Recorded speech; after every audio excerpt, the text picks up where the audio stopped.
అసత్యమని కట్టుకథలని మరికొందరు కట్టిస్తూ ఉంటారు. గత జన్మల గురించిన జ్ఞాపకాలు ఈ జన్మలో గుర్తు రావడం సత్యం కాకపోవచ్చు. అయితే కొంతమంది పసివాళ్ళు అసాధారణ ప్రజ్ఞతో జీవిస్తారు.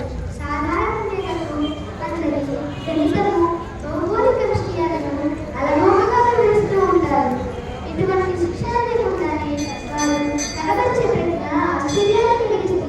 అంతేకాదు, చిన్నతనం నుండి ప్రత్యేక వ్యక్తిత్వంతో కనిపించే వారిని చూసినా విస్మయం కలుగుతుంది. ఇవన్నీ పూర్వజన్మల వాసనలుగా విఘ్నులు అభివర్ణిస్తూ ఉంటారు. దానిని భగవంతుని శ్లోకంలో వివరించారు.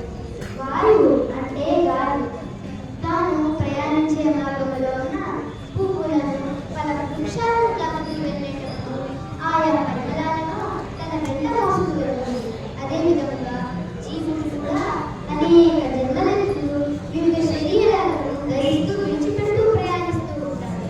ఈ క్రమంలో గత జన్మ స్వభావాలను వాసన రూపంలో మోసుకొస్తూ ఉంటాడు. ఈ వాసనలే మనుషుల వ్యక్తిత్వాలుగా స్థితులని వారిని నడిపిస్తూ ఉంటాయి.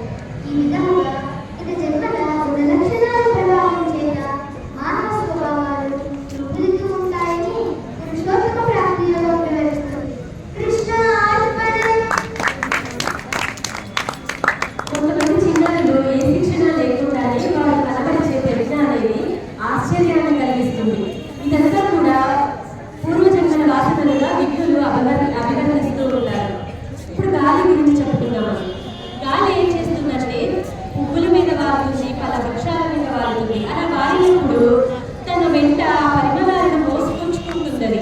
అదేవిధంగా జీవుడు కూడా అనేక జన్మలెత్తుతూ వివిధ శరీరాలను ధరిస్తూ విడిచిపెడుతూ ప్రయాణిస్తూ ఉంటాడు అని చెప్తున్నారు. ఇదంతా కూడా గత జన్మల స్వభావాలను తన వాసనల రూపంలో మోసుకొచ్చుకుంటాడు. గత జన్మల స్వభావాలను గుణలక్షణాలను